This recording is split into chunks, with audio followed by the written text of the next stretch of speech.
An expert in corporate negotiations is on a flight that gets hijacked by a group of terrorists, and he will have to use his professional skills in the hope of seeing his family again. That's why today, episodes 1 and 2 of Hijack. If you enjoy the videos, support the channel by liking, subscribing, and enabling notifications. It's free and it really helps me keep growing. Now let's get started. The story begins at Dubai International Airport, where our protagonist, Sam Nelson, is about to board a flight to London. Plane preparations proceed normally. There, we meet the pilot Robin and the co-pilot Anna, who welcome the hundreds of passengers, people of various ages and nationalities. Our protagonist arrives just in time, carrying only a small box to surprise his wife. He then helps another passenger who is late and about to miss the flight. His seat is in first class, just like the man who almost missed the flight, who talks to someone unknown on the phone to say that he was able to get on the plane. Seconds later, we meet the air traffic control officer named Abdullah, who provides assistance for takeoff. Sam responds to a message from someone asking him not to take the flight, but it's already too late to back out of the trip. A couple with 2 kids tries to explain their trip home will take 7 hours, and the driver thinks a lot of coffee to stay awake. In the restroom, a man named Terry makes a chivalrous gesture to another passenger named Naomi, letting her go into the restroom first. On the other side, Hugo tries to start a friendly conversation with our protagonist, but he's not in the mood. The girl from the restroom is left speechless when she finds a bullet on the restroom floor and immediately starts to get nervous. When she leaves, she tells her friends, and they all become scared. Luckily, Terry comes over to help them and decides to take the bullet to talk to the crew about it, while the girls try to be discreet. But the man has lied to them because he goes straight to talk to Stuart, saying that he's his nephew. This new character seems to be a leader who makes it clear that only he can decide when to carry out the heist. Terry insists, warning that waiting 3 hours could ruin everything. It sparks a brief argument and piques our protagonist's curiosity. Stuart finally agrees and sends a symbolic signal to everyone. When Terry returns, his seat is wearing a green cap, which means to wait 5 minutes before executing the plan. He then reassures the girls that nothing is wrong. He makes up a story about an alleged routine security check before takeoff and that the undercover guard dropped the bullet. Naomi starts to feel calmer, but one of her friends doesn't believe him, so she decides to confront him. This situation puts another passenger on alert, who asks them if they're okay. Terry says he'll resolve it by asking them not to cause chaos for others. When Stuart gets up from his seat with an unknown destination, we see that one of the friends calls the crew to clear things up. On the other hand, we meet the airport employee, Neela, who receives a call from her husband. The man pleads for her to come home as their daughter screams in the background. Meanwhile, our protagonist again notices Stuart acting suspiciously. Elsewhere, the boy's mother argues with another passenger.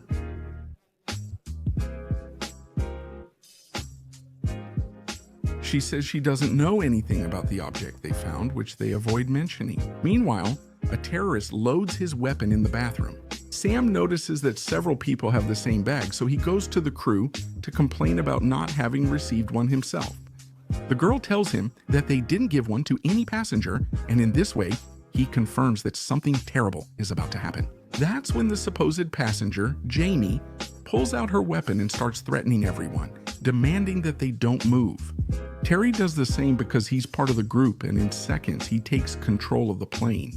In the city, we meet Marcia, who is the wife of our protagonist, and their son Kai, who is surprised because his mother's new boyfriend is staying at their house.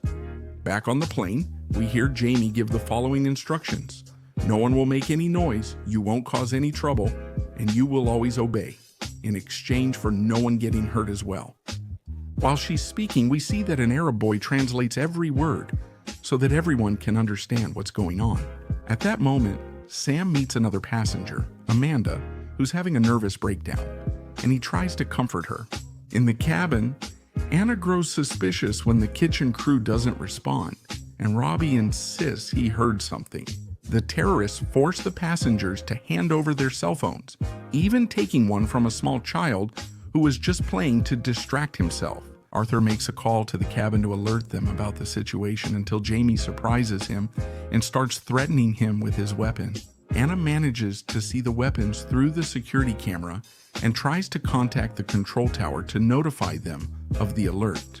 Another passenger says that if the hijackers are Arabs, they should confront them immediately because they can't allow them to crash the plane into a city. Sam interrupts to say it's not a good idea. At first, it's hard for him to convince them, but then he explains that they should first find out what the group's real objective is in order to know how to fight back. Without wasting any time, Jamie takes the force from the flight attendant, Colette, and Stuart forces her to communicate with Havina. First, he talks to Anna, who refuses to open the door because it goes against the rules. Stuart then tells Colette to ask the captain the same question, but then the hijacker reveals that he knows everything about her extramarital affair because Colette turns out to be Robin's lover. The man says if they open the door, they can be together as they've dreamed. If not, he'll kill the girl. When Robin hears this, panic sets in, but she quickly chooses to open the door for them.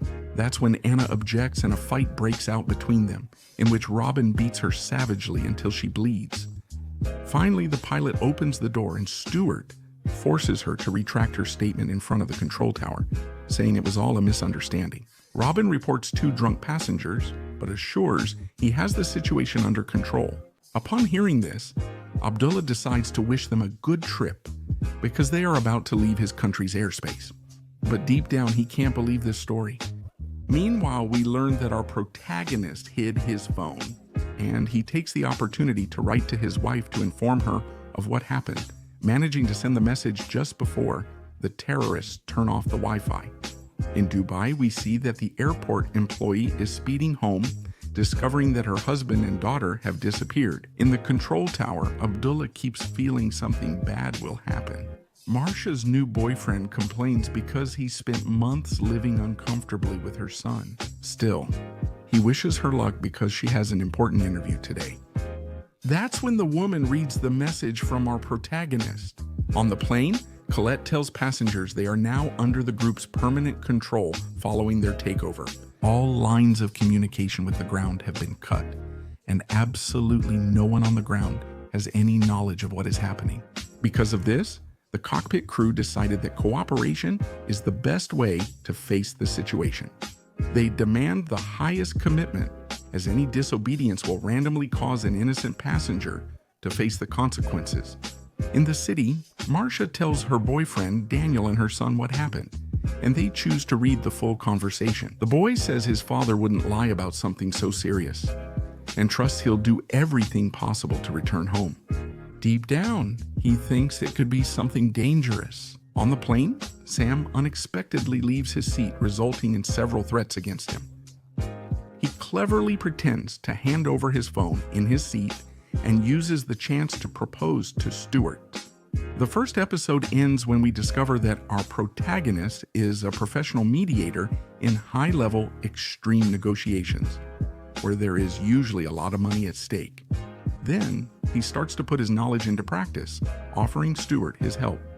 He tells him that he doesn't care about the other passengers and that his only goal is to get back to his family, so he can help him pull off the heist. Episode 2 starts with Stuart, completely intrigued to find out who our protagonist is. Knowing he can't trust just anyone, Sam only tells him that he wants to survive so he can get back to his son, but that still doesn't convince him. At the same time, the 2 passengers, rebellious passengers, take advantage of the moment of distraction to put together something they can use to attack the terrorists. Although the other man, who arrived late, tells them it's a bad idea. Stuart gets Sam's passport and threatens him with his weapon again, trying to find out who he is. He eventually lets him take his seat and snaps a photo of his passport to monitor him. Before letting him go, Jamie makes him unlock his phone for incriminating evidence. Fortunately, Jamie finds nothing since Sam deleted the message earlier.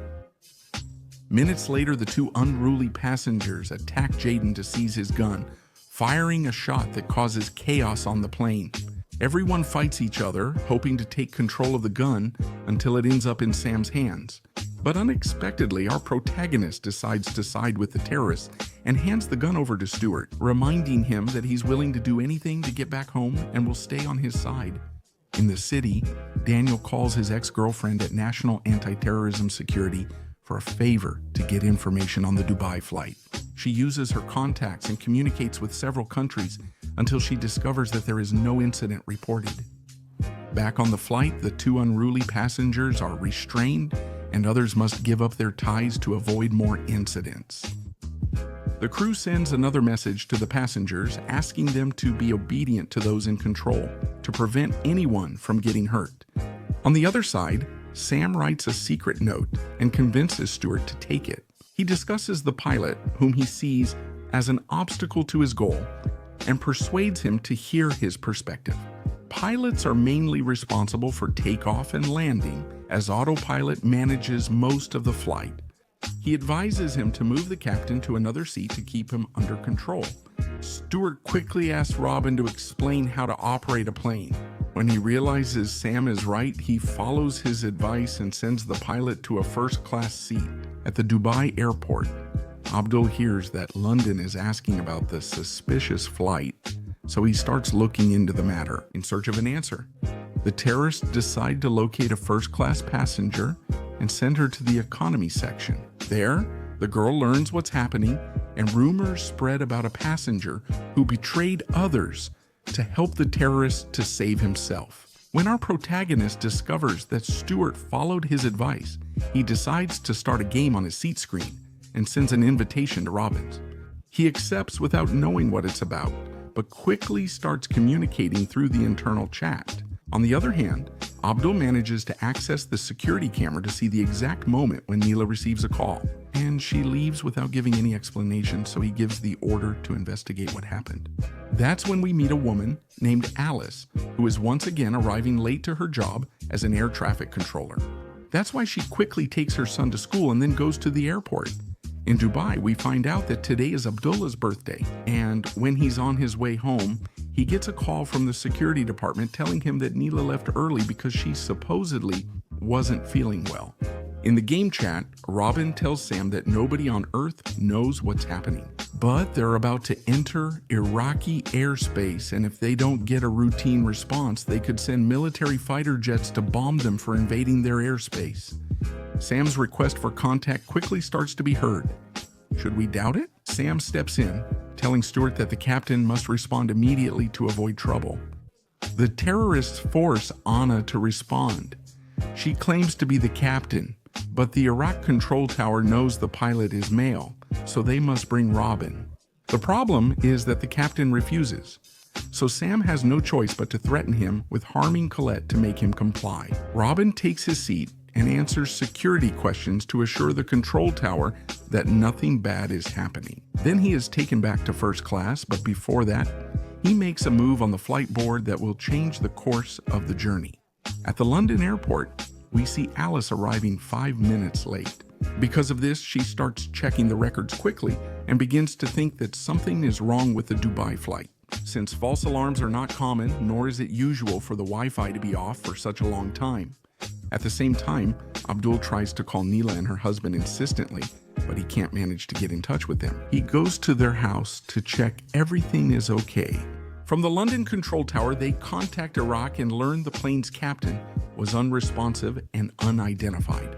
Both connect their transmissions, and Alice notices that the plane is deviating from its course by a few degrees, thinking it's a coded signal from the captain so the hijackers won't notice. On the plane, our protagonist talks to Robin again to ask if his plan worked, but he just looks at him with a lot of doubt.